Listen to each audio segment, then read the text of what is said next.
We're here with Dr. Neal Terhune and Andy Ortiz, the new superintendent of the Raton Schools. Superintendent Ortiz. We've got a lot of issues coming up.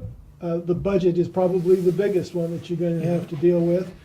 And we got a little bit of bad news from state in that they're going to cut us some money, but yet the good news is they're going to loan us a little money to kind of cover that deficit. It was one of those things that it looks like it's been a mistake on the state side, been a mistake on the district side. Can you guys explain basically what's going on and how that's working as far as losing the money by combining the schools, losing the money by combining students? Okay, so for those who are just beginning to get involved in this budget process, we need to back up just a little bit and just say that the district real quickly attempted to pass a GO bond 3 years ago and 8 years ago in an attempt to consolidate schools, one to become more efficient, one to provide a better education for our kiddos. And both those bonds failed. And so the district felt they needed to reconfigure the school district into something smaller, a 4-building school district or a 3-building school district, because if you look at the data, and we've shown this a lot over the last year and a half, our enrollment has been dropping very steadily and dramatically in some places. For example, this last year we lost 19 students. If students worth $5,000 each, that's $100,000. And we were doing that and more in the last 4 or 5 years, and pretty significantly since I first came on board. So we were losing money and trying to maintain 5 buildings. So, the GO bond was the best idea. We weren't able to do that. I mean, the community gets to decide that. So the board had to basically take action, and the action was to either go to a 4 or 3 building reconfiguration. There was a vote on that issue, and there was quite a bit of discussion with our staff and the community about the issue. We opened it up for the community. We talked to our staff. I went to every single building, talked to our staff about it, and got input. And it was pretty contentious. I think, Marty, you probably remember this. It was very contentious, and Andy will remember it too. So bottom line was there were two schools of thought. One was the 4-building option, which would be more gradual, and one was the 3-building option, which would get us where we need to be pretty quickly. And the board voted publicly 3-2 for the 4-building option, but also voted 5-0 to allow the state Secretary of Education, Secretary Scandera, to make the final determination between a 4 and a 3-building option.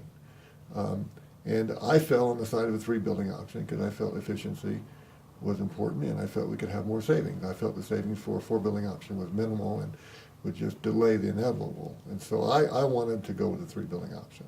At that particular point, it was my understanding that the savings that we would get out of the reconfiguration would be a net increase for the district locally. As we got further into this, and quite frankly, after the decision was made by the state superintendent, the Secretary of Education, I think at one point New Mexico had a state superintendent, now it's the Secretary of Education. I apologize for that. But once she made the decision, which I still think is the right decision, then the funding formula for our district would change significantly.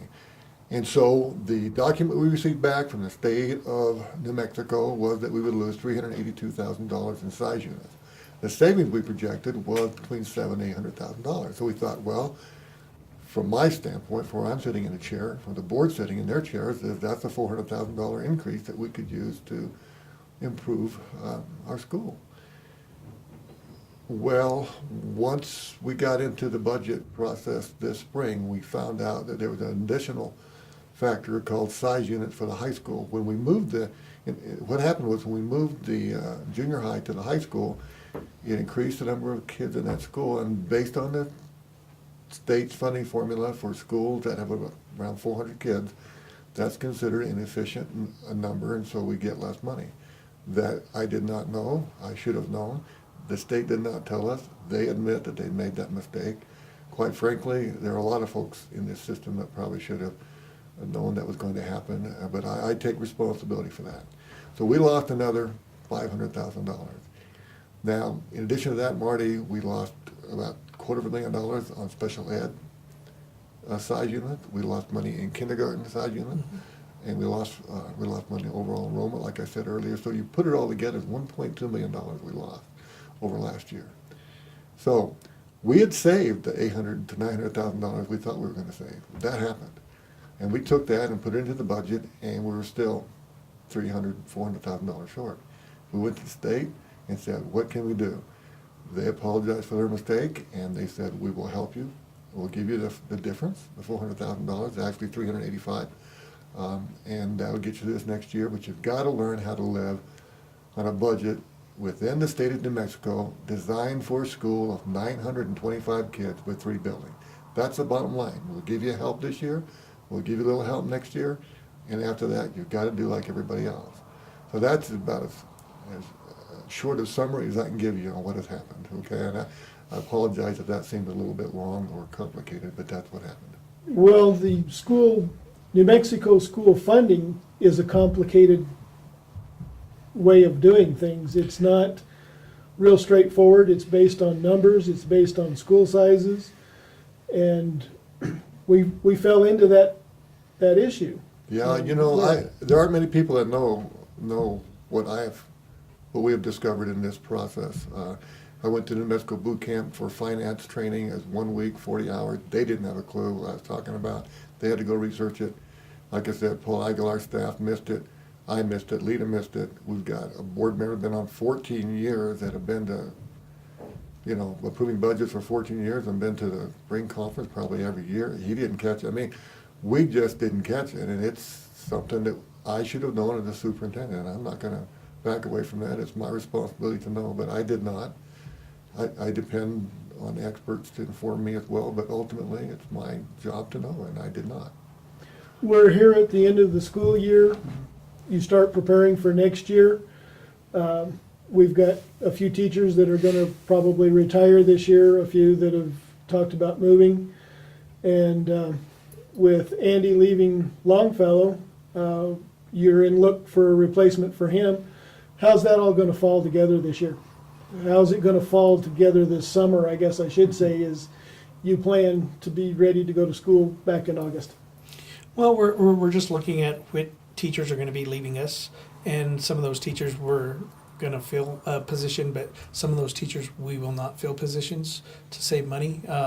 Principals, I've kind of adjusted some principals around to different schools and maybe hiring an assistant at the high school to help with other things. So we're trying to save as much money as we possibly can and move forward with what has happened with us now. And Neal and both Lita have done a really good job of balancing the budget for next year. Do you see that you won't replace some of the teachers that are retiring?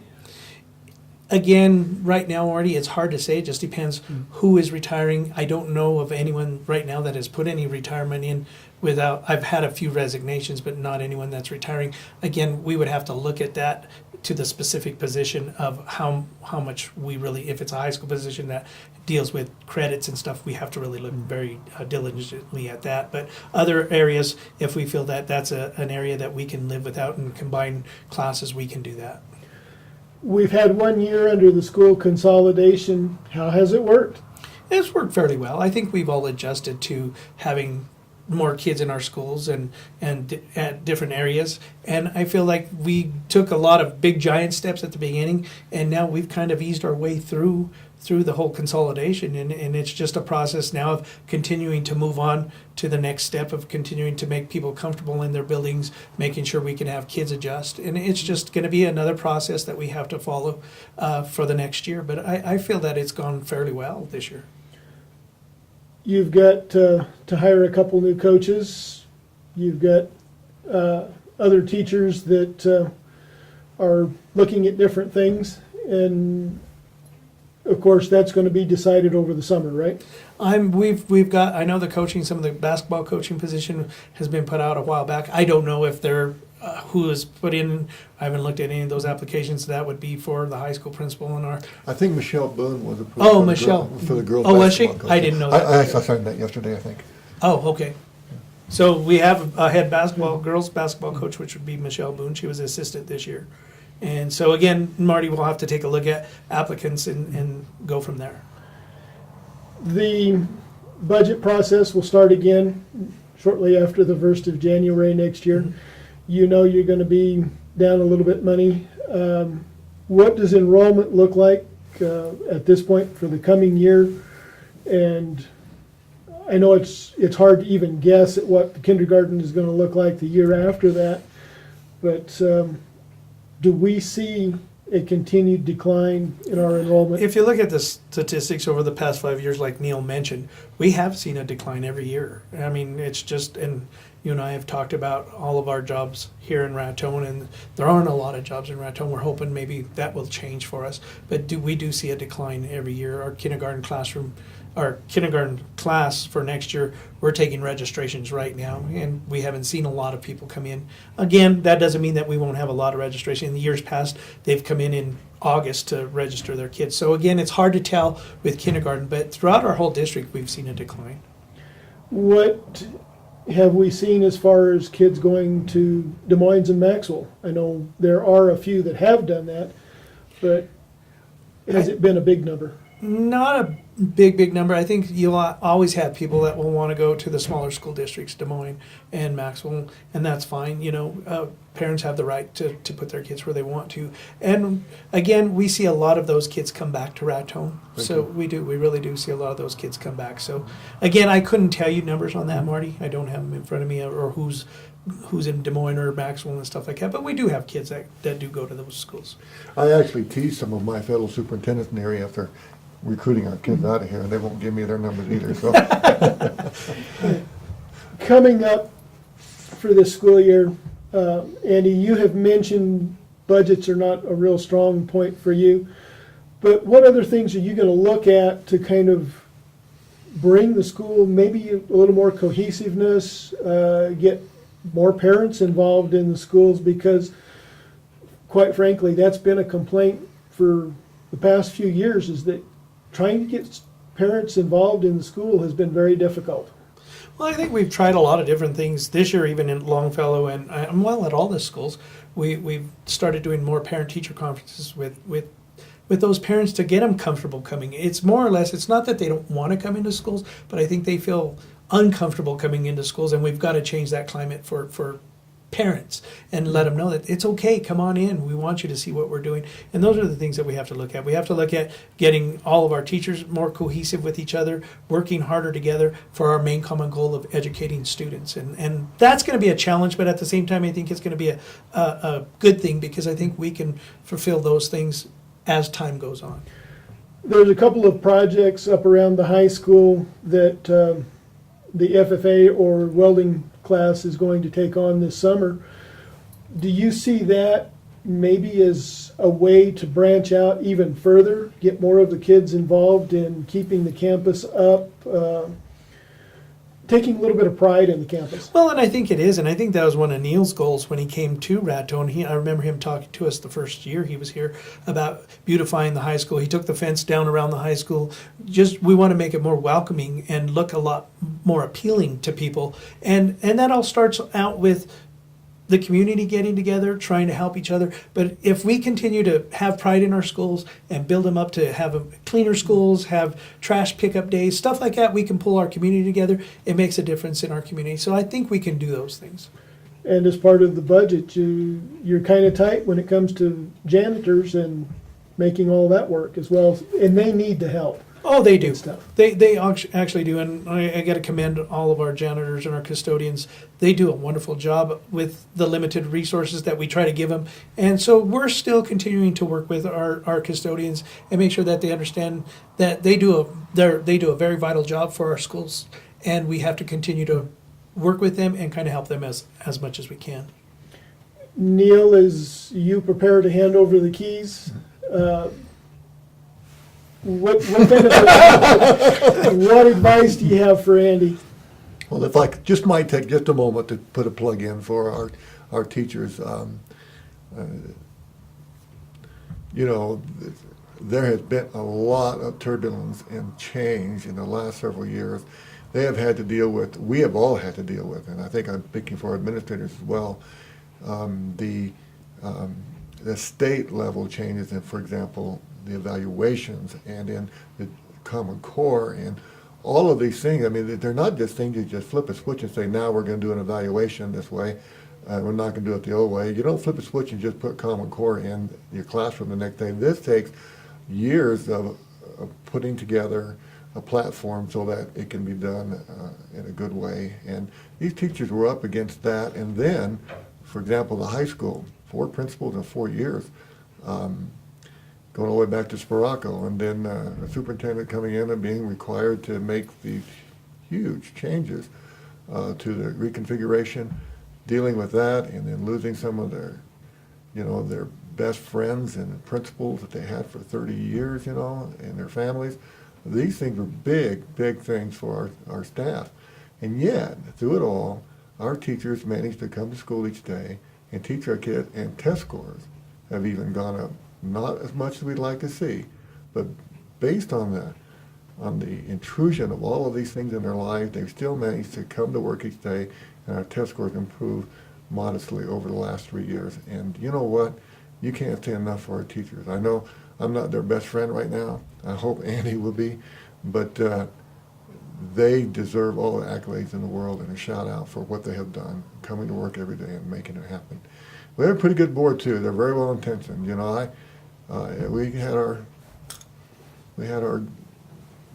our differences, and I really encouraged last night. I know it was taken a little bit defensively as I talked to one of the board members later on, but we need to encourage our board and our superintendent to sit around the table and act as peers. And so I would encourage Andy, Superintendent Ortiz, to try very hard to get our board and our superintendent to be as peers around the table, working as a team, not one supervising the other or one pushing the other out because I'm the expert, but together as a team. And then, of course, the follow-up to that is bringing our community and our teachers and our administrators from our A team in on the conversation. But that superintendent and that board have to operate in a positive way, not in a supervisory way, not in a I'm smarter than you way, but in a positive, team-oriented way. So that's what I would say. A shout out for the teachers, and Superintendent Ortiz has a full-fledged challenge ahead of it. This whole community does. Andy?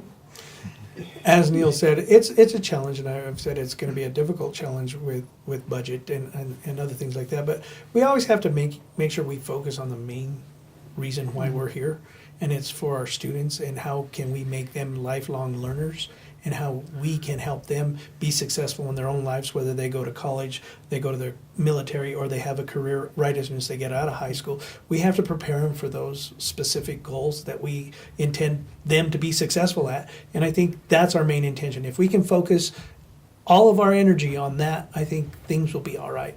But you know how that goes. Sometimes you have little bumps in the road, but you have to follow, life does for all of us. So we all have to take those little bumps, learn from our experiences, and move on from those.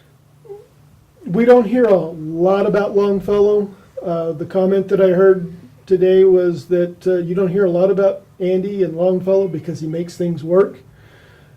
How do you plan on bringing that to the whole school district? Well, and I'll be honest with you, with the rest of the schools, I mean, I've been here for 16 years at Longfellow. So I've had a long time to get things set up. Like Neal mentioned, the high school has had quite a few principals within the last few years, RMA right now. So I think I've had an advantage to say that I'm the best person or the best principal ever. No, I've just had a lot of experience being at the schools, and I think that's what I'm going to try to bring as a superintendent is what can I do to help each school, not just Longfellow like I had before, and see what I could bring to the table to help teachers, staff members, principals, and see how we could work together. Like Neal said, with the superintendent and the board, we have to be the same way as a whole staff. Coming down from your custodians to your cafeteria workers to everyone has to be on the same page. And it's difficult to do. It's not an easy task, but you just have to keep pushing that little button to keep everyone going and keep things as positive as you can, I think. The board will be up for election in a couple of years, but for now, you've got to work with them. One of them's a former teacher. One of them's been on the board for quite some time. Do you see that as a big challenge? Well, as Neal said, it can be a big challenge if you make it a big challenge. I think we have to have compromises and we have to work together. And I think the more we can get to know each other, I know a lot of them. You know, I taught with Kathy, I didn't teach with Kathy, but she was teaching the same time I was. I know a lot of them. And so I think we have to make sure we make those compromises, not to lose focus of what we have to do for the school district instead of what we have to do for individual people. So I think if we can continue to focus our goals on students, I think it'll be a good mix or match. Let me put it that way. Sorry about Okay. that. What, do you have any specific plans going forward for this next school year? Really, we just want to continue getting everybody placed, seeing where our teachers are. We just want to continue what we've been doing with the consolidation. I don't want to make a lot of big changes because all of a sudden you come in, you make a lot of big changes, and we've already gone through a lot of things in the last 2 years. I want to come into the district, see where everyone's at, specifically take each school and kind of see where they're at, and we do that through PLCs. We kind of work together as a staff. So I'd like to be involved with that with our staffs. And then once I get to know the staffs better at each school, and we all have the same goal, so it shouldn't be too hard. So we need to just continue working on that. So it's going to be a challenge at the same time, but I think I can bring that to the table. Okay, we've kind of hashed out the budget. Of course, it'll be another big issue for you coming up.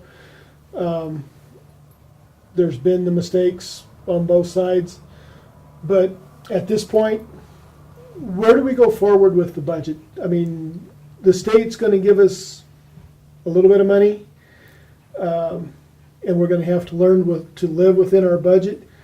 But are there other funding sources that we can look at, do you think, that can help specific programs within the school? We have quite a few people that have done quite a few grants for us. We have a special ed grant that we're using this year. We also have a fine arts grant that we have. So yes, there are some places. RDA. RDA too. We have an RDA grant. They actually Longfellow and Russell Marcy are both involved with that program, and it's a Title I. Honeyfield program. Yeah, Mark. YCC's got money 3 years in a row. And this year it's helping our school, like you mentioned, Marty, up at the high school. And that's something that our maintenance folks, our custodial folks know how to do because of the thing that Kathy and Mark have done. And so a lot of the grants that we have, RDA, they give us quite a bit of money for professional development. So this year we didn't have to use a lot of the district's money for professional development. We were able to use money that was through that grant. So yes, we are looking at different grants that we can do, but it does take a while. We're stretched quite a bit. So if I had a personal grant writer that we could just sit down and do that, that'd be great. But together as a team, we might have to look at what kind of grants are out there. But I have some individual people that have, like you said, those people that you mentioned have gone out and actually got those things, and it's made a difference for the district. And by the way, we need to take our hats off to our community and the school board for approving the $750,000 for the ed tech money, which got devices into our classrooms, computers onto our teacher's desk. We've been able to get the devices that we need to take the testing that we have to do, onerous testing, each spring, and also get professional development. So there's $750,000 that will augment what we did not have. And the community's paying for that, and our school board supported it. So there are ways to get additional money, but it will not, our biggest issue is salaries and benefits. Most of those grants will not foot the bill for that. Right. And that's where our biggest issue is. Testing has just finished up in the schools. We got grades out from last year's testing. How do you see that affecting things? Well, I think we've got to see how well our kids did. It just depends. We have to, what we have to do with anytime you have any kind of testing, whether here at Longfellow we do Dibbles testing, it's a real quick test. We can look at our data and see where are we deficient in and what can we improve on. Same thing as we get our park results and we get our school grades. We've got to see where we are as a school, what improvements we need to make for certain aspects of our students' education, and then we'll have to take a look at that. Marty, that's kind of hard to answer without having the data and the results in front of you, but those are the things that you have to look at. You have to look at what can we do, what's our data showing us, what can we do to improve our teaching and our learning in our schools. Do you, as administrators, get a better breakdown on the grades, the school grades and the testing grades, than what gets presented to the public? Or are you just saying No. we've got an A, B, or C rating for this school? Or We usually put out, we get a B rating. We have it broken down into how we got that rating, like Longfellow had a B last year. They show us exactly what we have. I'm not sure if we share that. I don't know if we've shared that. The data that supports the ultimate grade is available to the public. Ooh, through the internet, yes. Yeah, it's available to the public Okay. on the New Mexico PED website, but it's also available from each principal in each building if they so want it. But I guess really what I'm trying to get at is, would it be better for you as an administrator or better for the teachers if they had a better breakdown of that grading system?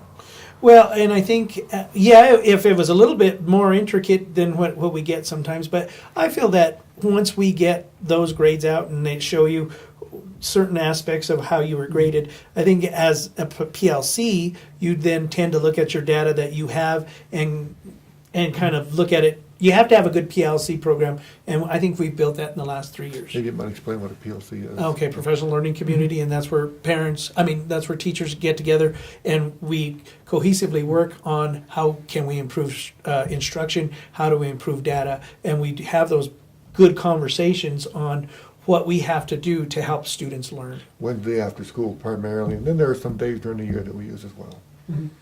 I know my sister over in Clayton pulled her boys out of the park testing. How has the park testing done for Raton? Has it been something that's been good? Has it been average? It's the Or is law. it still, It's the law. well, it is the law, but is it still Well, something I don't that's- think we had as many people opt out this year, right? Not as No, no, many, hold on. and there really isn't an opt-out option. As you say, it's But there are people who will do that. Let me say this, assessments, and Andy, feel free to correct me, but assessments are designed to provide information so that we know where we stand. It's also designed to provide information for our staff so they can improve their teaching. So we do assessments, testing, at the weekly and the monthly level. Usually we call that formative or very short-term assessments. We also do it periodically. We call those benchmark. We do that through about every three times a year. And then the park is kind of like a summative assessment. It basically says, how have you done for the year since last year?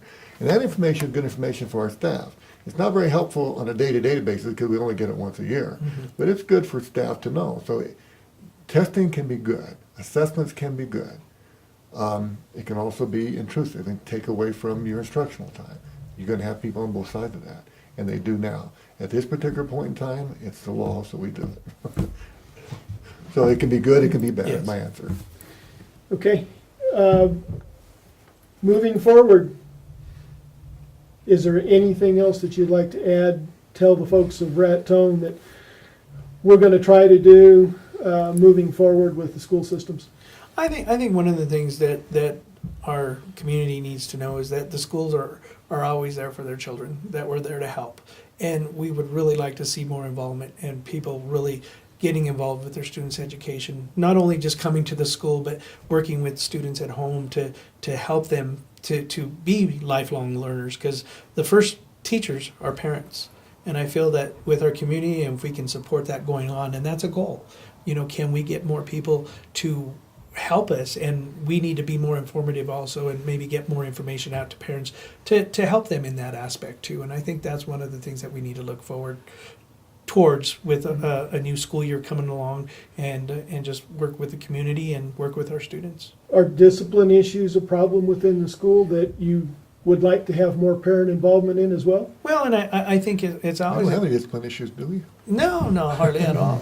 Well, the discipline issues that you have, it's always great to have parents involved, because they're there to help, and I think if they help the schools, they help their students out and they help themselves out, because if we can alleviate those discipline problems and let students know that it's not okay to fight at school, it's not okay to bring drugs to school, those are things that we have to really fight towards and have more of a positive interaction with students and parents. And I think if we can do that, I think we can change some climates in our schools.